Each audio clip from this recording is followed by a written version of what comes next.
Welcome to a special prospect interview on the No Ceilings NBA YouTube channel and our podcast feed. I am Maxwell, and today I am joined by one of the best defenders in all of college basketball who is now going pro. He's received an invite to the Portsmouth Invitational. He is Malevy Leons. Malevy, how are you doing today? Doing great. Happy to be here. Yeah, I'm super excited to have you on. As someone who lives in Illinois, I'm always kind of pulling for the home state teams and the guys who are playing for the colleges here in Illinois. So it was a pleasure getting to watch you at Bradley these past couple of years. For people who are just sort of dropping into the draft process now and maybe haven't seen your game before, how would you describe yourself as a player to someone who hasn't watched you before? I feel like I kind of a jack of all trades. I kind of play from outside. I shoot. I can guard multiple positions and trying to like play fast and run the floor a lot.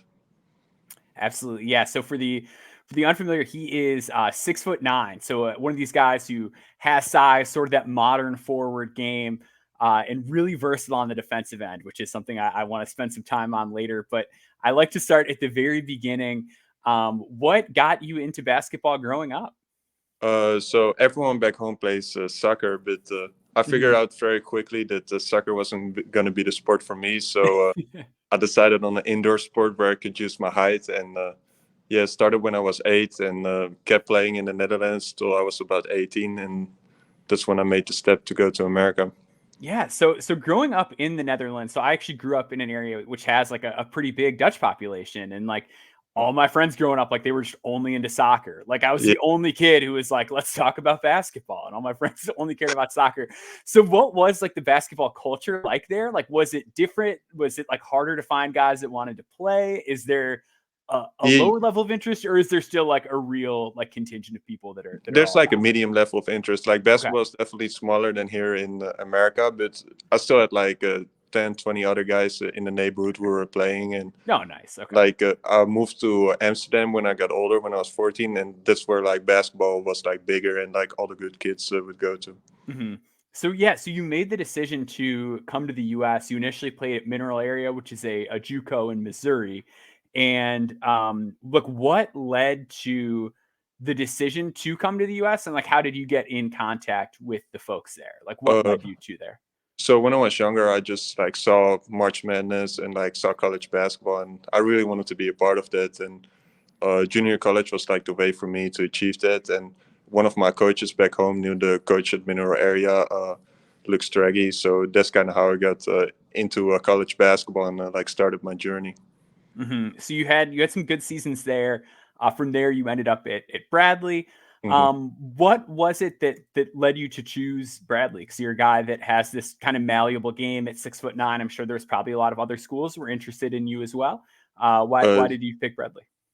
just like the winning culture, and they had a few Dutch players at Bradley before already, so Mm-hmm. it kind of like made the connection pretty easy and the transition. Yeah, and they do have a winning culture. Like they're a program that, like I mentioned, growing up around here, they've generally been one of the better programs in college basketball. A lot of 20-win seasons recently, something that you've been a part of. During your time at Bradley, is there anything that stands out that you're most proud of? We won a regular season championship last year. That was pretty cool. Mm-hmm. It's definitely something I will remember. When you first made the transition from playing at Mineral Area to playing at Bradley, what were the biggest differences in terms of being on the court? Was it just Uh, higher skill players, athleticism, size? Like, what was kind of the first thing that jumped out to you as far as maybe something that was a little bit tougher that first season at Bradley? yeah, a little more physical, and I had to play. Started to play like a different position because I played the five at junior college, and Mm-hmm. I wasn't the tallest and the biggest guy anymore once I went to Mm-hmm. D1 level. Do you feel like playing the five kind of helped you though? Because I feel like there's a lot of stuff instinctively as far as like how you protect the rim from the weak side, how you rotate that like shows Yeah, up that feels like five instincts. Do you think that ultimately kind of helped you out? I think so. Yeah, like yeah, just like having to block shots and just having to like be that force inside. I guess that kind of helped me in a way. Mm-hmm. And yeah, I mean, come to think of it, like making that sort of positional change too, it's a tough league to do that in because the Missouri Valley, as far as like wings and forwards, the last couple of years has had a lot of really talented players between guys like uh, Tucker DeVries Ben Shepherd, Toby Okani, Chase Carter, who transferred to Texas A&M. Like there's Ben Humrickhouse. Like there's no shortage of guys that are really talented at the wing and forward position. Do you feel like having to make that jump and immediately just play against all these really talented forwards, do you think that like helped you, or was that a little bit overwhelming at first? Like Missouri Valley is a tough league, It definitely especially in the helped me. forward spot. And it's like challenging because like my first year I had to like guard really good wings as well, and I was like, yeah, it's a little different than guarding bigs at the JUCO level, so definitely helped me improve as a player. And one thing that kind of stood out that I thought was interesting was just kind of looking through the numbers statistically. You performed really well against good competition this past season. Like your production in games against the better teams was really good. What do you attribute that to? Do you think you're just a guy who kind of rises to the occasion, or do you get up a little bit more for big games? Does the game plan change a little bit, or? No, the game playing doesn't change. I just like enjoy those games more, like playing against really good players. Like want to prove myself, and I feel like it just works out for me better. So your standout skill, the thing that I would say you're kind of hanging your hat on, and the NBA teams that are going to see you at Portsmouth, the thing that they're kind of coming to see is your defense. You won back-to-back Missouri Valley Defensive Player of the Year awards. How have you sort of developed on that side of the ball? And was that always your calling card? Like even when you were back in the Netherlands, like were you kind of known as a defensive specialist, or is that just sort of how your game evolved? I think I was always like good at defense, but like ever since I came to Bradley, coach really harped on whatever position you play, it depends on who you can guard. And if I wanted to play, I needed to guard other threes and fours. So I really try to like work on it and stay solid, and like getting a lot of steals and blocks I was always really good at, but I feel like I got good at like just staying in front of my man and navigating screens. I really improved on that these last couple of years. Yeah, I think that's a great point. It was something that jumped out on film to me this past year was just how well you moved, because you've always been a guy with high steal and block rates, 2.7 steal percentage, 5 block percentage this past year. But yeah, like you mentioned, you've been kind of sitting down in your stance more, just walling off. The way that you slide your feet looks a lot better. Was that sort of just a reps thing? And how did you, it's interesting because you also played a larger offensive role in each of your 3 seasons at Bradley. So Yeah. Can you talk a little bit about still being able to give that level of effort on defense while playing a bigger offensive role? Because I think a lot of guys use that as an excuse. They say, I'm playing a bigger offensive role, I'm going to take it a little bit easy on the defensive end. But you've been one of their top scorers each of these seasons too, but you still keyed in on defense. How did you manage to do both? It's just a buy-in, and it's something I really like pride myself on, like being good on both sides of the course. I want to be like have an impact on the game, like 94 feet, and don't want to always have to have the ball in my hands to do something. And something that really stood out on the tape is how well you do in those ball screen settings, like you mentioned, but also just like blowing up handoff plays and things like that. On those types of plays, what are you looking for? Like when another team is running a ball screen, like how is it that you're able to generate steals or bait players into making mistakes on those possessions? Just know their like tendencies, and trying to use my length as much as possible, like trying to disrupt the play, whatever they're trying to do, like be the aggressor on the defensive side. And do you feel more comfortable? Like, would you say you're a better on-ball defender or off-ball defender at this stage? Because I thought before I was always like great off-ball, but your on-ball that kind of caught up. I thought this last year. Like, do you think you're better in one area? Not necessarily better in one area, but I like to just play one-on-one on the defense, on-ball situation. And when you get to the next level in the NBA, what types of positions do you kind of see yourself guarding? I feel like I could guard wings, like 3, 4, 2 guys. For sure. Yeah, I think that's a good assessment. You do, like I mentioned though, like you're still one of these guys that I think calling you a defensive specialist would be a little bit unfair. You've been really good on the offensive end for Bradley as well. You've made some real strides and kind of developed your game on that side of the court as well. That's why you were an all conference selection, as well as being, all defense, all Missouri Valley first team selection this year. On the offensive end, what do you think is the thing that you do best right now? I feel like I'm very versatile on the offensive side. So whatever like the defense throws at me, I always have like a counter. Like if they put a small guy on me, I can like post a mismatch. If they put a big guy on me, I'm fast enough to go past them, and I can space the floor with my 3-point shot. So I feel like that just. Yeah.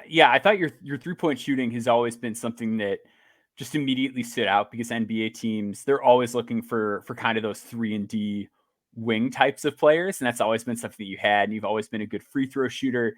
At your size, like it's often diminishing returns. Like generally, the taller guys get, the worse guys shoot. How have you been able to be a successful jump shooter at your size? And is that something that's like always been there, or is that something that's taken you a while to develop and bring along? No, that's something I always just been doing, like trying to shoot from outside, and it's just something I practice on a lot and have worked on a lot. And I thought a couple of things that stood out this year was how much more you were doing around the basket on offense, whether it was after an offensive rebound or cutting, but you're a guy who can finish above the rim as well. What led to that development and that sort of increased assertiveness of not only being a guy who can spot up and shoot, but doing more at the rim? Because this year you made 70% of your shots around the basket in the half court, which is a great number. How did that kind of come to be? I feel like with our lineup, like the players we had on our team, we had a lot of players who were like good from the outside. So I felt like I'd like kind of fill that role for our team and attack the basket and trying to score, make some inside plays. For sure, it definitely showed up, and it definitely paid off. With the NBA draft kind of coming up, you're now getting into that pre-draft process. Is there any one area of your game that you're sort of focused on improving the most? Or is there any area of your game that you maybe want to show people, a little something different than what they've seen on the college tape? I'm trying to get used to the new range from the NBA, like the farther range. And I've just been working on my shot a lot, like getting it off and like a different kind of footworks and stuff like that. Yeah, I think that's a really good point, because I think it's something that a lot of times people forget is when evaluating, is that line does get farther back. With the NBA 3-point line, I mean, you were a guy that came off screens, but you also were like a pick and pop guy at the college level. So talking about that footwork, how do you kind of drill that? And is there one area that you're focused on more? Like, do you focus more on moving into the shot from like a pop standpoint, or coming off of a ball screen? Like, what sort of things have you been working on from that standpoint? I've been working a lot on like the transition trees, actually, just like running into them and like different type of 1-2s and stuff, or just move from the full court and in transition and get the shot off. That's also a great way to just make cardio go by faster, to run into the shot from the 3-point line. Makes it a little more fun. Exactly. So where one thing I always like to just ask guys is, obviously you're gonna have a long professional career playing basketball. Whenever that's done, whenever your playing days in basketball are done, is there anything that you want to do after basketball? No, I have no clue yet. I still get that's fine. I don't want, but just write the basketball out first, and then I will find something else I'm passionate about. Absolutely, I love that. I'm 33 and I don't know what I'm doing next either. So, I'm right there with you. There we go. If people want to follow along with your journey and pay attention to what you're doing, where can they find you on social media? Just my name on Instagram and on Twitter. You can find me there. Absolutely. Well, thank you so much for joining us. We really appreciate it. If you're not familiar with his game, get familiar with it. He's a name you're going to see a lot these next few months throughout the pre-draft process. So Malevy, thank you so much for coming on the show. Thank you. No problem. All right. Thank you, everybody, for listening. We will be back on the podcast feed soon, so stay tuned for everything that we're putting out in the lead up to the 2024 NBA Draft.